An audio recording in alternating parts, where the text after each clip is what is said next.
100,8 FM Smart Community masih bersama Ada dan kita sudah ada di sesi ketiga ya. Oke, Smarters, jadi yang sudah masuk di WhatsApp-nya Smart FM ini sudah ada beberapa ya Bang. Kita boleh baca dulu Pak? Boleh. Kita lanjut ya. Oke, ini selamat sore, ada Indra di Dolok Melangir, Kecamatan Dolok Batu Nanggar, Kabupaten Simalungun. Jauh ya. Halo, selamat sore Bang Indra. Nah ini katanya selamat sore Bang Dedi. Saya mendengarkan dialog ini melalui streaming. Nah kantor Sekretariat Karang Taruna di Simalungun ada di mana ya Bang? Mohon bimbingan buat pemuda di daerah kita yang sangat akan narkoba. Dan apakah di Karang Taruna ada program bimbingan religi bagi pemuda? Jawab Bang Dedi. Oke silakan Bang. Ya, makasih. Siapa namanya? Bang Indra. Bang Indra, makasih. Terus, nah, kalau untuk kantor Karang Taruna, saya rasa di Simalungun itu di daerah perdagangan. Iya. Karena memang saya harus nanti ke Simalungun. Tapi satu lagi yang paling penting masalah narkoba tadi. Narkoba kita memang lagi akan membuat MOU dengan BNN.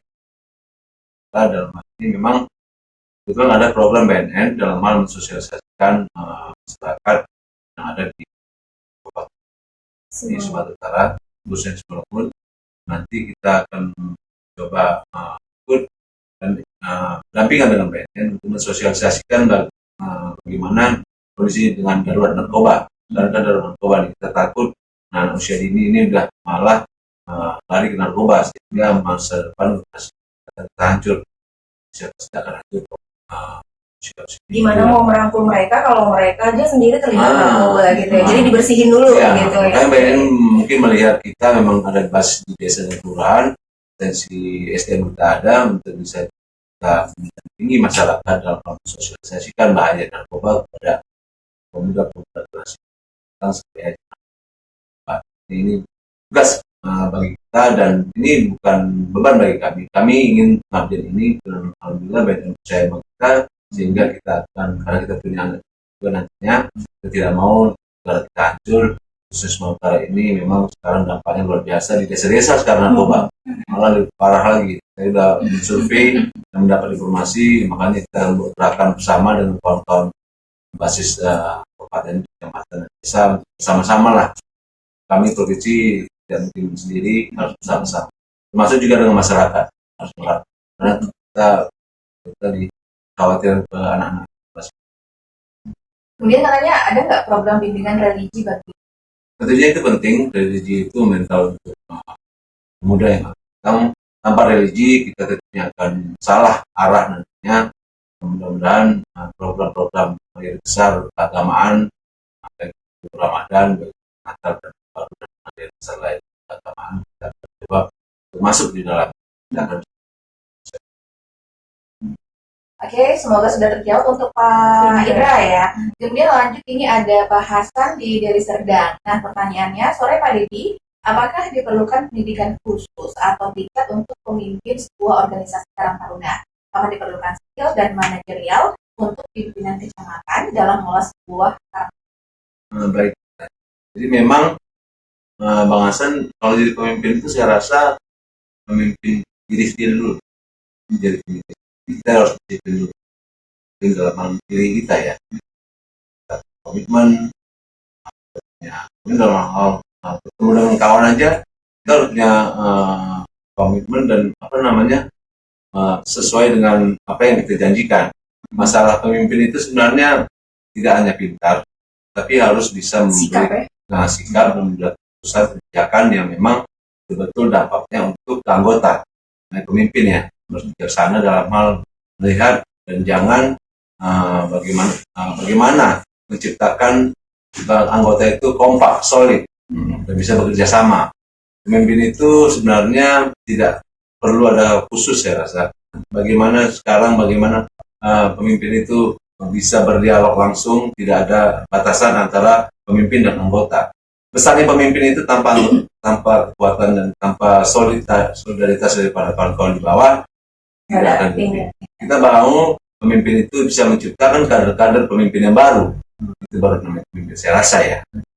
Bukan malah yang ngebosi gitu ya, Bukan, tentang pemimpin ya. Yang penting apa dulu? Mau dulu. Ketika memimpin mau tidak egois, mau mengalah. Tapi kalau tak ada kemauan itu tak bisa juga. Mimpin Kalau keluarga. misalnya belum jadi anggota boleh nih main asal jadi pemimpin aja.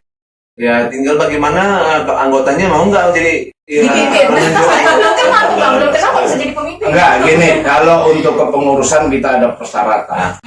Kalau menjadi ketua di Karang Taruna di tingkat kecamatan, kita harus pernah menjadi pengurus Karang Taruna di satu tingkat bawahnya atau satu tingkat di Artinya dia atasnya. setidaknya harus bisa paham kan Iya, organisasinya itu sendiri dulu ini. betul Mbak. Karena gini, Karang Taruna ini kan kegiatan sosial yang kita laksanakan, mitra pemerintah ada jiwa sosial dulu di dalam diri kita, baru kita bisa berkarang taruna. Tapi Kan nanti malah cari keuntungan pula. iya, itu dia. Itu dia yang kita takutkan. Makanya memang calon pengurus Karang Taruna ini harus minimal pernah menjadi pengurus Karang Taruna, itu dia. Nah, sedikit saya tambahkan bahwasannya di Karang Taruna ini jangan berpikir pragmatis. Kita berbuat dulu, insya Allah pasti ada feedback ya. Karena kita tahu bahwasannya kita ini mitra pemerintah. Tentunya harapan kita pastinya pengurus akan mendapat kreativitas sehingga disupport oleh pemerintah untuk berkarya dan itu bisa mendapatkan nilai. Kalau nggak benar mah nanti di-cut malah dari pemerintah. Oh, iya. Itu dia. Baru setahun. Oke, bagaimana Pak Hasan di Deli Serdang kalau mau jadi pemimpin Karang Taruna harus minimal dia juga pernah jadi ini ya, mengurus di satu tingkat di bawahnya gitu ya. Oke, kemudian selamat sore, ini ada Hari di Simalingkar. Bagaimanakah cara agar Karang Taruna mudah disosialisasikan kepada pemuda dan juga pemudi di desa? Terus mengapa Karang Taruna dikhususkan untuk para? Oh iya, artinya begini.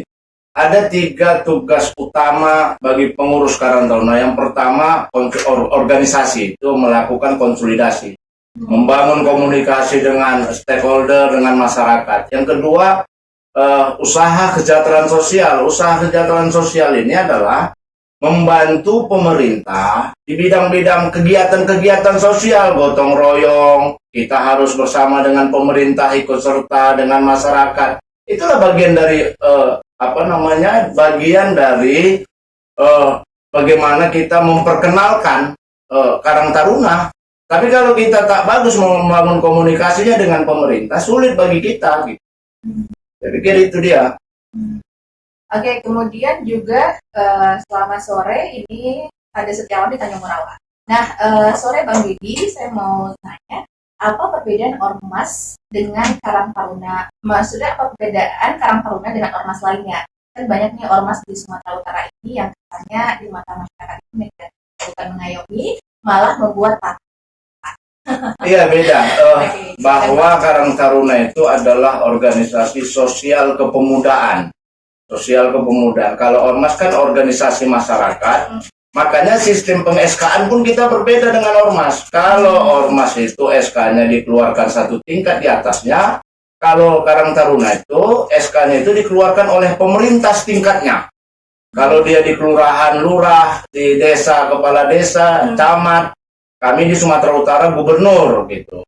Artinya apa? Memang dalam perjalanannya, di dalam undang-undang pun Karang Taruna telah diamanatkan menjadi mitranya pemerintah dalam kesejahteraan sosial gitu.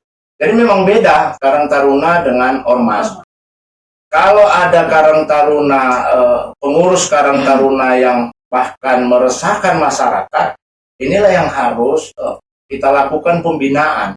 Karang Taruna itu tidak meresahkan masyarakat, bahkan sahabat masyarakat, bahkan kan yang ketua Dedi berpikirnya gimana supaya anak-anak muda ini akan dimarahin orang tuanya kalau nggak masuk Karang Taruna. Macam kita remaja masjid dulu, kalau nggak masuk remaja masjid orang tua kita marah. Jadi dengan kegiatan-kegiatan yang kita bangun, bisa aja kita merubah image orang tua. Wah, nggak masuk Karang Taruna nggak keren misalnya dengan bahasa milenialnya. Berarti dengan kata lain sekarang ini sudah memang harus lebih giatkan lagi Karang Taruna ini.